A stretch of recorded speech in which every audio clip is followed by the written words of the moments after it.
Would you ever go out and play?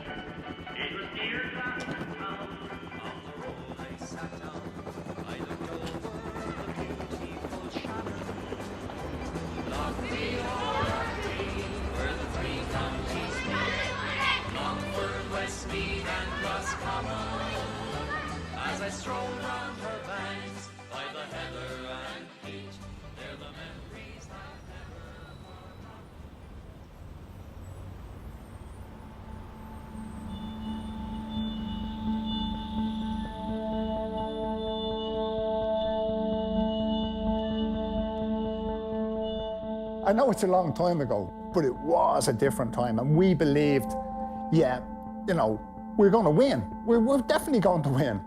The one thing you're told when you become a volunteer, there's two things going to happen to you. You'll either end up in prison or dead. So I'd done my best for neither of them to come around, but eventually, all things being equal, I was arrested, brought to the Special Criminal Court, told that I wasn't a special prisoner, I was an ordinary prisoner, but I was in a special court where only special people were tried, and they sent me off to Mountjoy for 2 years.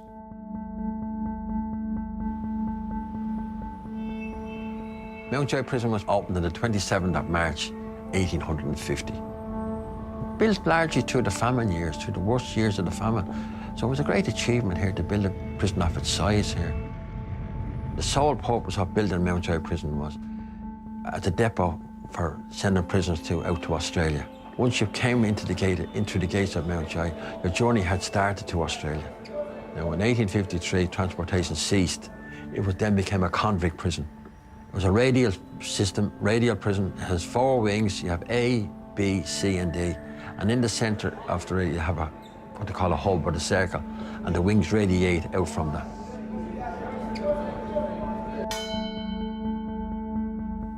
I joined the service here in 1972, on the 4th of November 1972. We said I'll stick it till after Christmas, till January, and see what happens after that. And here I am, 47 years later, still thinking of leaving it. Very quickly you realised when you went into the jail, it was a world all on its own. Prisoners were fed 4 times a day. They went to school, they went to work, they did exercise. People said, do you miss it? And I absolutely miss it terrible. You could walk out the gate in the evening and you knew when you went in the next day that all the problems of the day before were going to be different. And they always were.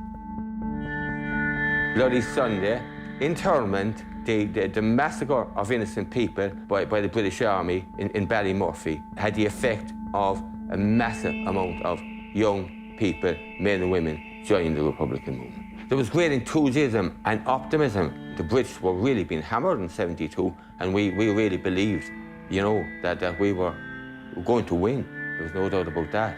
When I heard that I was, you know, on the way to Mountjoy, I thought it would be like these American prisons that you see on television, you know, there's just these open cell with the bars and it's under constant view, you know. It wasn't a bit like that at all, you know. The government at the time was a law and order government who, you know, were really cracking down on Republicans. They brought in the Special Criminal Court. They brought in heavy sentences for membership, went up from 3 months to 3 years, that kind of thing. The court was practically working full-time. If you were tried in the special court, you were brought immediately to D wing. The jail filled up very, very quickly. You had the second landing open, and then you had the third landing open. Working in the jail was going to be much different than the way it had been. The talk was that when the IRA would be finished sorting out the problems in the north of Ireland, they would come down and sort out the problems here in the Republic. We hadn't experienced anything of the civil rights marches or the burning of full streets and all that sort of thing. It was a time when you really had to learn very quickly and get your emotions in the right place. And basically what you did was, you were in there, you were a prison officer, you had a job to do, and you did it to the best of your ability. The whole idea is to try and keep your prisoners within the walls and keep the prison secure. They refer to even today, it's the safe custody of the individual, that an individual will come into prison and go out in body maybe a little older, but he'll go out in good condition. There's a lot of escapes over the years. Prisoner we had here, he was a trustee prisoner here and he used to be working at the gate. And one day he was sweeping around, the gate was open, so he was sweeping around between the inner gate and the outer gate, and he swept his way out the gate and left the bush and went. One fellow went out here at Christmas time. He hid in the stores here. There was high windows in the stores, but dropping down to the ground, he cracked his ankle. So he managed to get over the wall anyway, and he got home, and he was in an awful state over Christmas. After Christmas, his mother rang up and said, look, he's here, you better come and bring him to the hospital. There was the usual sort of unofficial escape committees, fellas coming up with all sorts of crazy ideas for getting in and out. There was a hole was being made in the wall. And he pushed some of the stones out off the outer face of the building and managed to get out into the exercise yard. While this was happening, ropes were thrown over and we couldn't get out. Now, all that happened before the helicopter came down. We got a communication from the leadership saying they wanted to get 3 men out.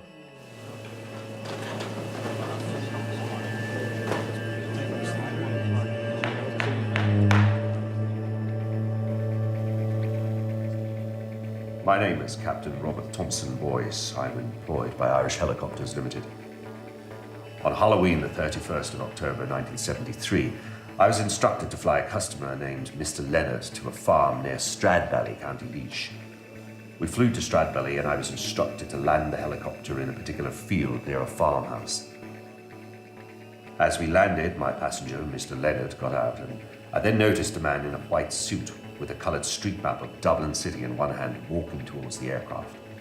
He walked over to the passenger door, which was open, and it was only then that I noticed his face was covered in a light brown nylon material. He put his head into the helicopter, rested his elbows on the front passenger seat, and produced and pointed a .38 revolver at me. On that day, I think there was 4 to 5 officers in the yard. Just a dank winter's day. You would have had 23 prisoners, and they were walking around in groups of 4s and 5s. Some prisoners were informed to be in certain places at certain times. When the signal was given, no prison officers were to get out into the yard. Very, very suddenly, this loud sound of helicopter rotators. The next thing, a helicopter passed over the houses at Inishfallen Parade. Sound disappeared. It wasn't very long. It was very shortly. The next thing we heard the whump, whump, whump again, and the helicopter coming back. And I turned to John, and I said, I think I better put on this, John. Immediately, the alarm was ringing and bouncing around the place. When I seen it, it's tiny. The helicopter just swooped in. And it turned and it came around and it kind of hovered. Just floated in up the yard. And of course, bedlam broke out. It was loud. There was dust flying around. The other prisoners had, by this stage, broke off and jumped on the officers. There was a principal officer. He was a burly, heavy man, and I grabbed him from behind anyway and held him. And they pushed us and the gate back into the space. One of the guys inside it threw out an M1 carbine. I could see a man in a white suit with what I thought was an automatic rifle, and it was pointing up at us. The other 2 jumped up into the helicopter. He put the rifle in, and then he half climbed up, was half pulled in himself. 3 prisoners crawling on their elbows and their knees, their bellies, into the helicopter. Seamus Twomey, J.B. O Hagan from Lurgan, and Kevin Mallon from Taiwan. If he touched down, it was for a second or 2. The 3 of them were in a flash. Up they went, massive cheer. And gone.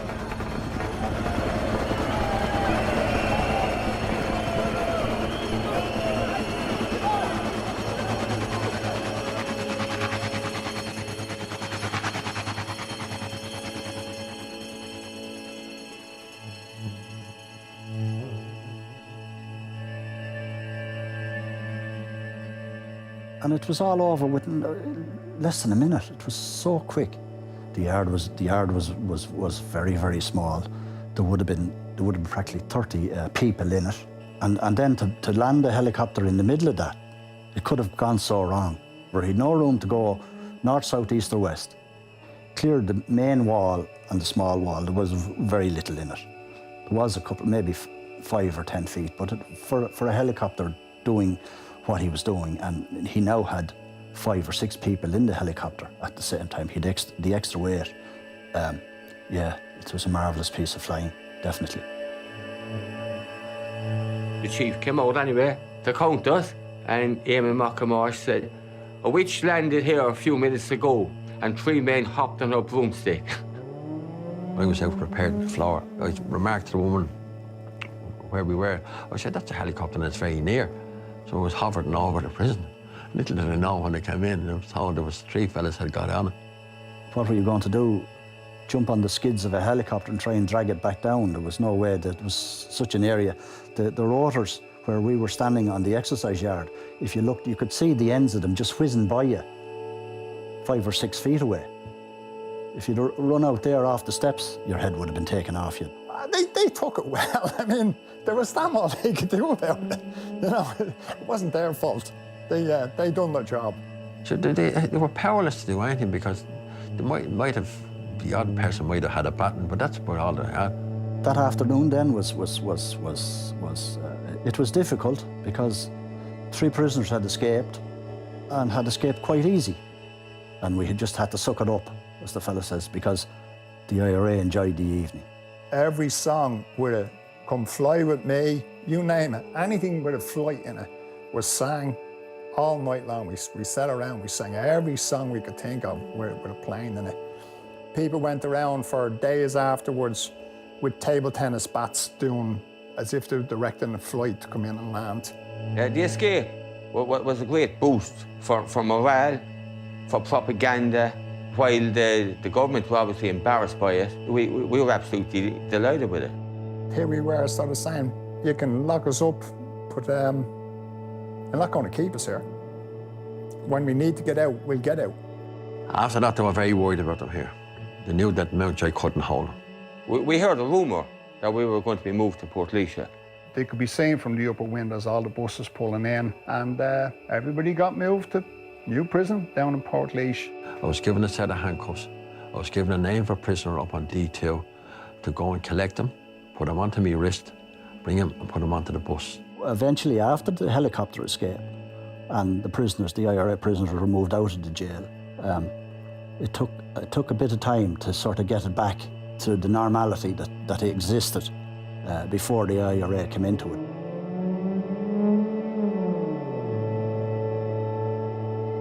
I was sentenced to a year imprisonment, for my part in the helicopter escape. I was doing 3 years penal servitude at the time, so it just ran concurrently with it. Looking back on my experience on active service and in prison, that's history. History is what happens. We were idealistic. We hoped that we would achieve a united Ireland. I think it came very close to it. The British wouldn't have been interested in sitting down with the IRA or anybody else and the UDA and the UVF and discussing terms with them if the violence hadn't been to the level it was.